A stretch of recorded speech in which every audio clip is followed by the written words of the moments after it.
The theme of the virtual Kit Noir Film Festival is border incidents, featuring 3 films involving the U.S.-Mexico border.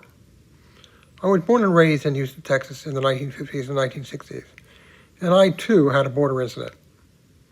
About 300 miles southwest of Houston are the U.S.-Mexico border towns of Laredo and Nuevo Laredo.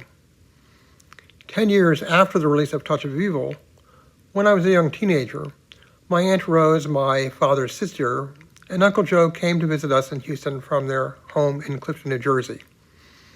Eager to visit Mexico while they were in Texas, they borrowed my mother's car and, together with me, drove over 6 hours across Texas to Laredo, from the green East Texas pine forest to the brown South Texas brush country.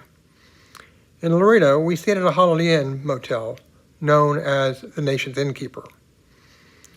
From the streets of Laredo, with Marty Robbins' song of the same name playing in my head, we crossed the International Bridge, over children swimming in the Rio Grande River, past immigration officers, and into Mexico.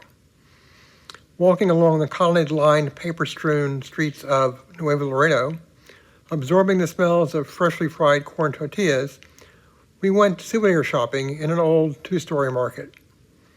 The market was divided into a multitude of stalls selling different wares: paintings on black velvet, onyx carvings, leather goods, metal goods, and much, much more.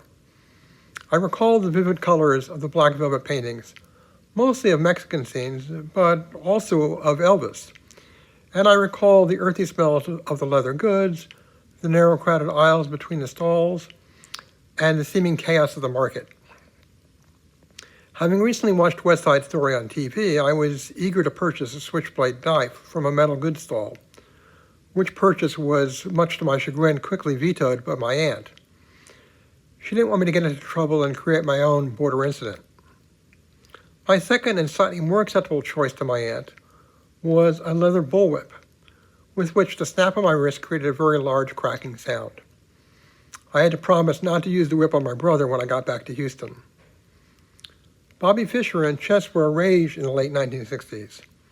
As a result, before recrossing the border and concluding our trip to Mexico, we purchased a blue and white onyx chess set, with the chessmen being hand-carved Aztec figurines, as a gift for my parents, along with a large bottle of Mexican Kahlua for my aunt and uncle to take back home to New Jersey.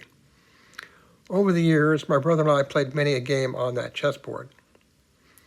Years later, when I first saw Touch of Evil, I was reminded of my own border sick without incident, and perhaps what noir mischief I might have gotten into if my aunt had let me buy that switchblade. I was also reminded of the sights and smells of the border town Nuevo Laredo.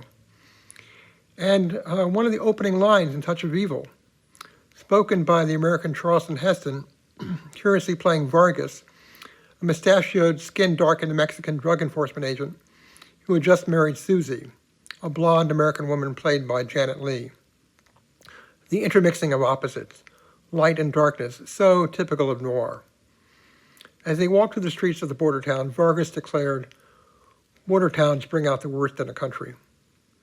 In retrospect, I wonder which country Vargas was referring to, America or Mexico. Did the border town in Touch of Evil bring out the worst of Mexico, crime and drugs, or the worst of America, racism and corruption, cops eager to take shortcuts in pursuit of the guilty? In this respect, it is interesting to note that the word Vargas is the plural in Spanish for the deepest part of a slope. At the end of Touch of Evil, pursuing the corrupt cop Quinlan, played by Orson Welles, the righteous Vargas descends from the height of oil rigs to stagnant waters below, into an area, the border, where good and evil cross paths, and into the realm of noir. I hope you enjoy our festival. Thank you very much.